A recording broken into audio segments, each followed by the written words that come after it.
Dear colleagues, distinguished ladies and gentlemen, it is my absolute privilege to return to the German Council on Foreign Relations after 2 years. I would like to express my sincere gratitude for welcoming me for the second time.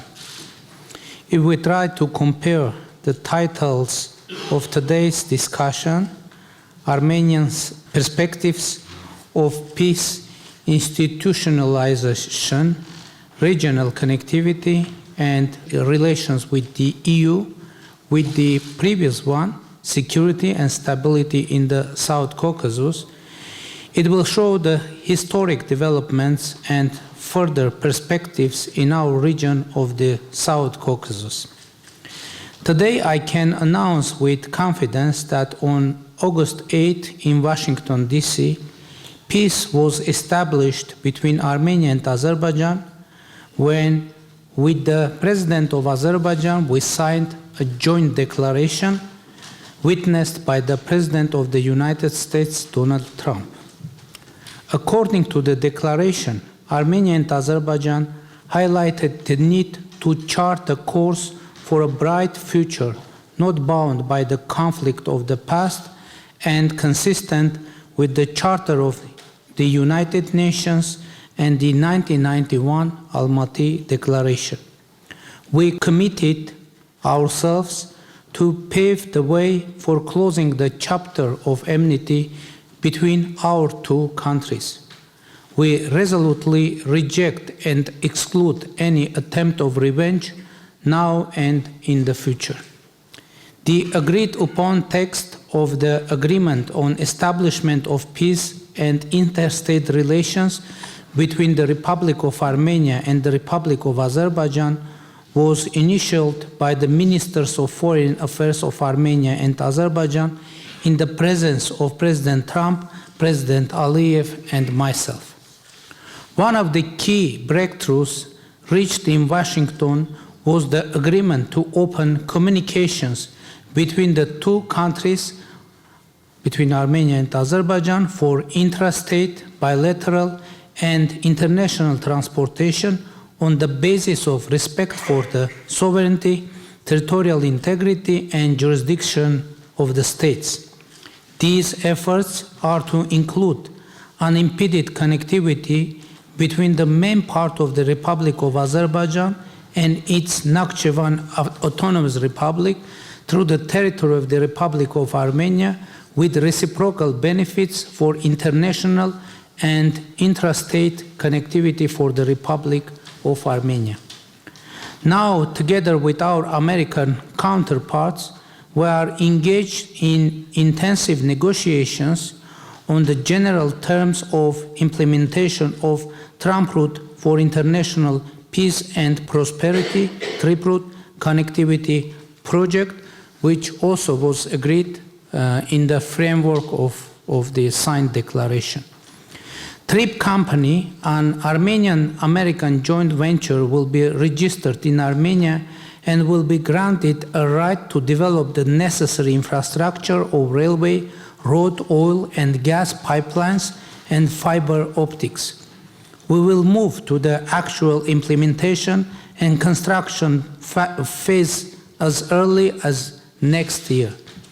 The implementation of this project, which is fully in line with our government's Crossroads of Peace initiative, will create additional interlinks and interdependencies in the region, becoming yet another very important factor for peace.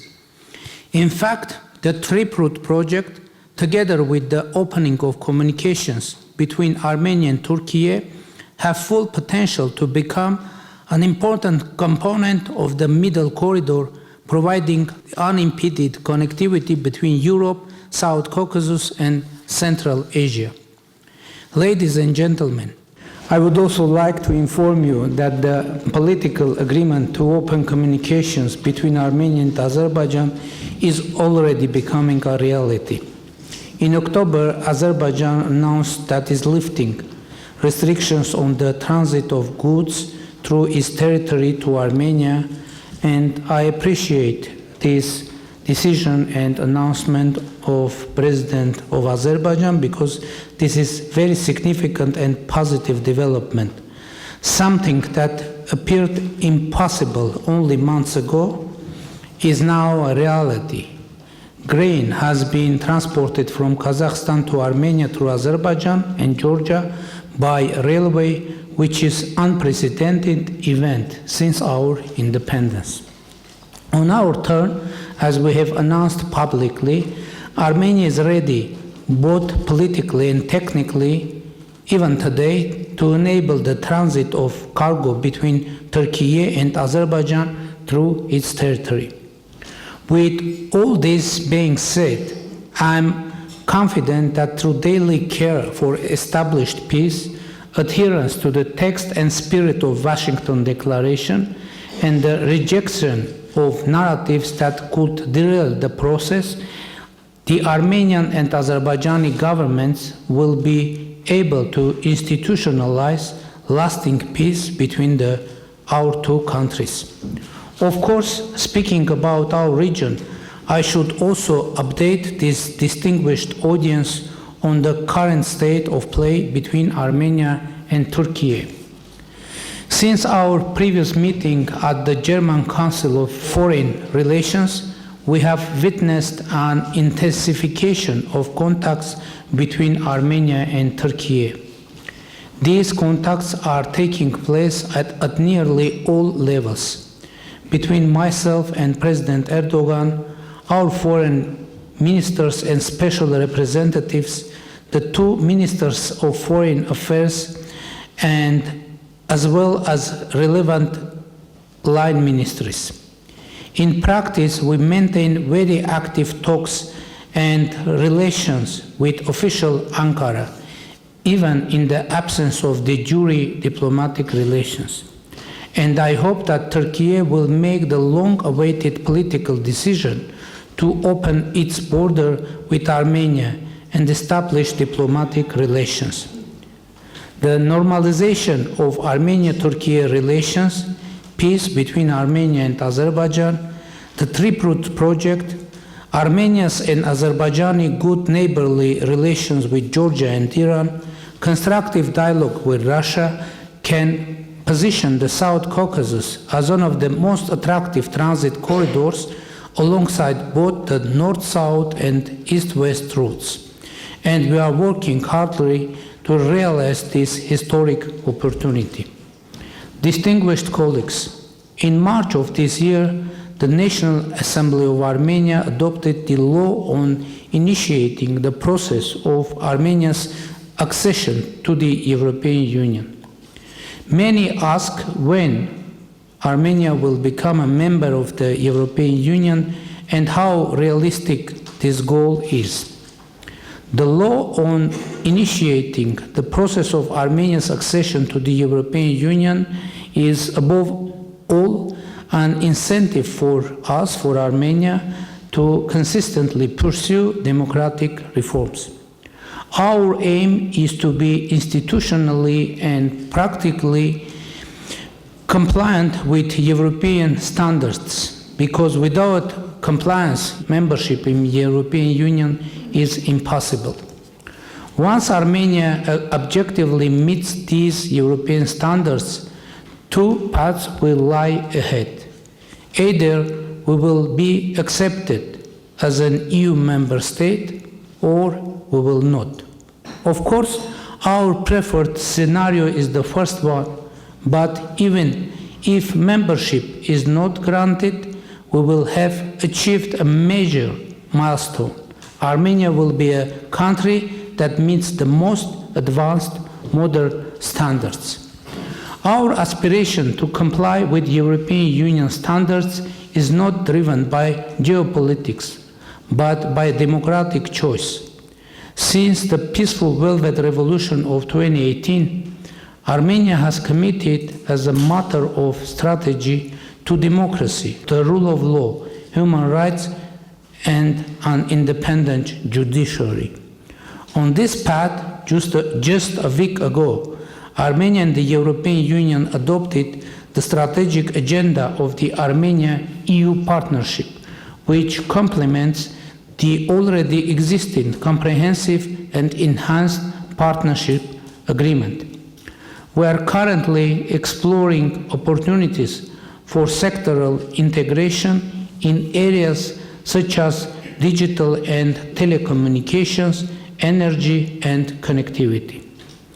Ladies and gentlemen, we paid special attention to the economic component of my visit to Germany, while also making use of the occasion to strengthen dialogue between representatives of the Armenian and German business communities. To support such contacts, our government must foster the mobility of our business people, and accordingly, I am pleased to note that we have successfully launched the visa liberalization dialogue with the European Union. This marks an important step toward enhancing mobility, intensifying people-to-people contacts, and developing intercultural ties. Recently, we received the Visa Liberalization Action Plan, which outlines the main benchmarks and key commitments of the Government of Armenia. Upon its successful implementation, a visa-free regime will be established, further promoting active exchanges between Armenia and the European Union. Dear colleagues, it is difficult to fully cover the topic of Armenia-EU relations and partnership in these opening remarks, as today it is truly comprehensive, encompassing nearly all possible areas. I am confident that the 8th European Political Community Summit and the Armenia-EU Summit to be held in Yerevan next May will provide a new opportunity both to assess the progress of our relations and to set even more ambitious targets for the years ahead. Allow me to conclude my speech by emphasizing the importance of strengthening relations with EU member states as well, which provides additional opportunities to learn and cooperate on a bilateral basis. Of course, alongside other like-minded partners, Germany plays a central role for Armenia, and the adoption of the strategic agenda between our countries elevates our relations to a new level, creating new conditions for our strategic partnership. Thank you.